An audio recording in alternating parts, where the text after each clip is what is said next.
സിനിമയും സീരിയലും നമ്മുടെ മക്കൾക്ക് നൽകുന്ന സന്ദേശം എടുത്തു ചാടണം, വെട്ടണം, കൊല്ലണം എന്നാണ്. ആയിരക്കണക്കിന് ആളുകൾ അടിച്ചു നിർത്തിയിട്ട് തൻ്റെ കാര്യം നേടണം എന്നാണ്. അതുകൊണ്ടാണ് ഇക്കഴിഞ്ഞതല്ലാത്ത നേരെ മുന്നത്തെ ന്യൂ ഇയറിൽ 14-കാരനാകുന്ന ഒരുത്തൻ 21 വയസ്സുള്ള ഒരു യുവാവിനെ കുത്തിക്കൊന്നത്. ന്യൂ ഇയർ ആഘോഷത്തിൻ്റെ ഇടയ്ക്ക് ഒരു പെൺകുട്ടിയുടെ കയ്യും പിടിച്ച് അവൻ പൊന്തയുടെ അടുത്തേക്ക് പോവാണ്, പൊന്തയുടെ ഉള്ളിലേക്ക്. സ്വാഭാവികമായും ഈ ചെറുപ്പക്കാരൻ ചോദിച്ചു, എങ്ങോട്ട് അവളെ കൊണ്ടുവന്നത്? അതിന് മറുപടി പേനക്കത്തിക്കൊണ്ട് ഹരിശ്രീ കുറിച്ചായിരുന്നു. അങ്ങനെയാണല്ലോ പാട്ടിൽ സിനിമ പഠിപ്പിച്ചത്. പേനക്കത്തിക്കൊണ്ട് ഹരിശ്രീ കുടിച്ചു, കട്ടച്ചോര കൊണ്ട് ജ്യൂസ് അടിച്ചു അവർ. ആ യുവാവിന്റെ നെഞ്ചിലേക്ക് ചങ്ങാതി കത്തി ഊരിയിട്ട് 4 കുത്തി അയാൾ അവിടെ കടന്ന് ന്യൂ ഇയറിന്റെ അന്ന് മരണപ്പെട്ടു.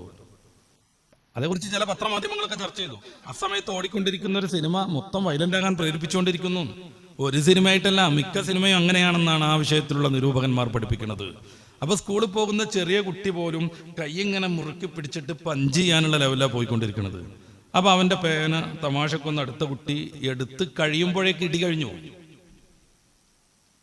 പണ്ടത്തെ സൗഹൃദങ്ങളൊന്നും ഇപ്പല്ലേ, ആർക്കും ആരെയും മാനിക്കാൻ സംവിധാനവും സൗകര്യവുമില്ല. അവരെങ്ങനെ പിരികയറ്റിക്കൊണ്ടിരിക്കുക, എങ്ങനെ വയലന്റ് ആവണം എന്നത് സീരിയലും സിനിമയും പഠിപ്പിച്ചുകൊണ്ടിരിക്കുകയാണ്. അപ്രകാരം തന്നെ ഗെയിമുകൾ, ഇടിച്ചിടുന്നതാണ് മിക്ക ഗെയിമും. വെടിവെച്ച് വീഴ്ത്തുന്നതാണ് നമ്മുടെ കുട്ടികൾ ആസ്വദിക്കുന്ന ഗെയിമുകൾ മുഴുവനും.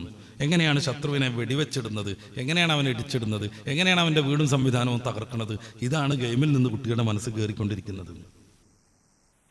ഇത്തരമൊരു സന്ദർഭത്തിൽ ഇത്തിരി നേരം ക്ഷമിക്കുക എന്നതിനെക്കുറിച്ച് അവർക്ക് ആലോചിക്കാനേ വയ്യ.